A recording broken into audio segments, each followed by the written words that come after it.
theories from the internet that's going to make you more knowledgeable. Let's just start. This is the Peter Pan story, roughly speaking. Peter Pan is this magical boy. Pan is the god of everything, roughly speaking, right? And so it's not an accident that he has the name Pan. And he's the boy that won't grow up. And he's magical. Well, that's because children are magical. They can be anything. They're nothing but potential. And Peter Pan doesn't want to give that up. Why? Well, he's got some adults around him, but the main adult is Captain Hook. Well, who the hell wants to grow up to be Captain Hook? First of all, you've got a hook. Second, you're a tyrant. And third, you're chased by the dragon of chaos with a clock in its stomach, right? The crocodile. It's already got a piece of you. Well, that's what happens when you get older. Time has already got a piece of you. And eventually, it's got a taste for you. And eventually, it's going to eat you. And so Hook is so traumatized by that he can't help but be a tyrant. And then Peter Pan looks at traumatized Hook and says, well, no, I'm not sacrificing my childhood for that. So that's fine, except he ends up king of the Lost Boys. In Neverland, well, Neverland doesn't exist, and who the hell wants to be king of the Lost Boys? And he also sacrifices the possibility that he'll have a real relationship with a woman, because that's Wendy, right? And she's kind of conservative, middle class, London dwelling girl. She wants to grow up and have kids and have a life. She accepts her mortality, she accepts her maturity.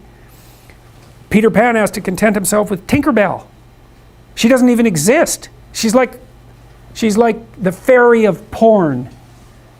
She doesn't exist. She's the substitute for the real thing. And so, but the dichotomy that you're talking about is very tricky, because there's a sacrificial element in maturation, right? You have to sacrifice the pluripotentiality of childhood for the actuality of a frame. And the question is, well, why would you do that? Well, one reason is it happens to you whether you do it or not. You can either choose your damn limitation, or you can let it take you unaware when you're 30, or even worse, when you're 40. And then that is not a happy day. And I see people like this, and I think it's more and more common in our culture, because people can put off maturity without suffering an immediate penalty. But all that happens is the penalty accrues, and then when it finally hits, it just wallops you. Because when you're 25, you can be an idiot. It's no problem.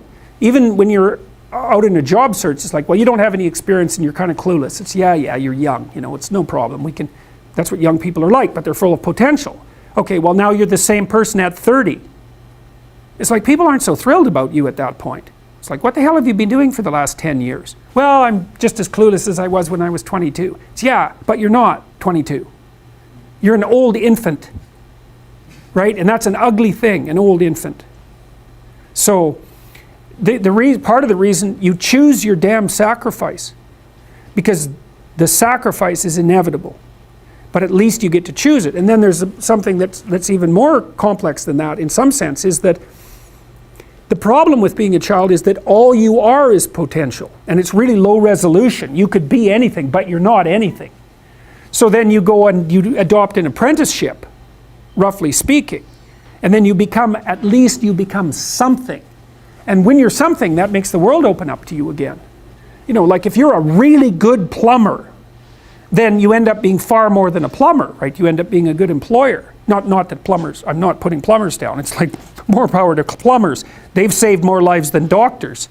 So, hygiene, right? So, if you're a really good plumber, well, then you have some employees, you run a business, you train some other people, you enlarge their lives, you're kind of a pillar of the community, you have your family. Once you pass through that narrow training period, which narrows you and constricts you and develops you at the same time, then you can come out the other end with a bunch of new possibility at hand. And Jung talked about that. He thought that part of the proper path of development in the last half of life was to rediscover the child that you left behind as you were apprenticing. And so then you get to be something and regain that potential at the same time. Very, very smart. Well, he was very, very smart. So that's very wise thing to know. So, yep. Sacrifice. And we'll talk more about that too. You get to pick your damn sacrifice. That's all. You don't get to not make one. You're sacrificial whether you want to be or not. That's a good thing to know as well. So even though it's rather, it's a rough thing to figure out. But other questions? This is the lecture, so.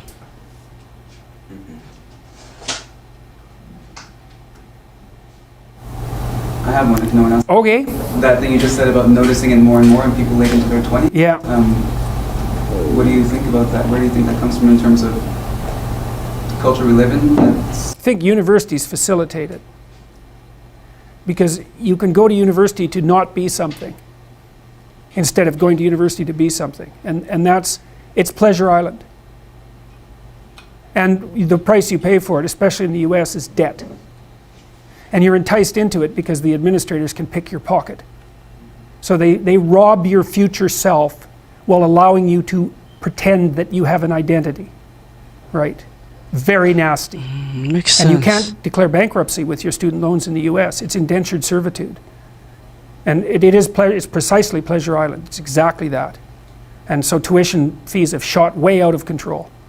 And part of the reason that universities don't make more demands on their students and let them get away with all the things they let them get away with is because they're basically, why the hell would you chase them out?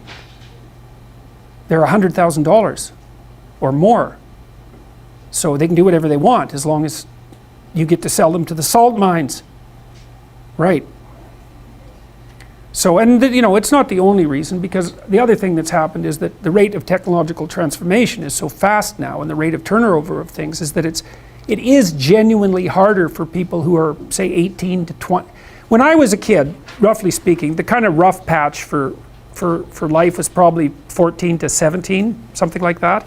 Now I think it's 18 to 25, something like that. And I think the reason for that is that all the jobs that the bloody hippies complained about being doomed to in the 1960s have now disappeared. Their problem was, oh my God, I'm going to have to work for a corporation and get a salary for the rest of my life. And then I'll just end up in it with a pension and that'll be my whole life. It's like, well, it seems like a lot better deal than an endless round of part-time Starbucks jobs. So, some of it is that. It's there's a space now in our culture that is lacking for people to make that transformation from adolescence into adulthood. And so it's the cost of that is forestalled. It's not a good thing. It's not a good thing.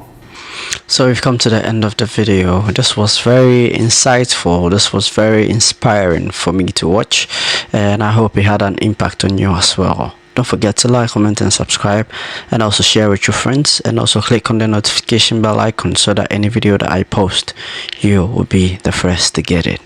Adios amigos, and I'll catch you in my next video. Bye.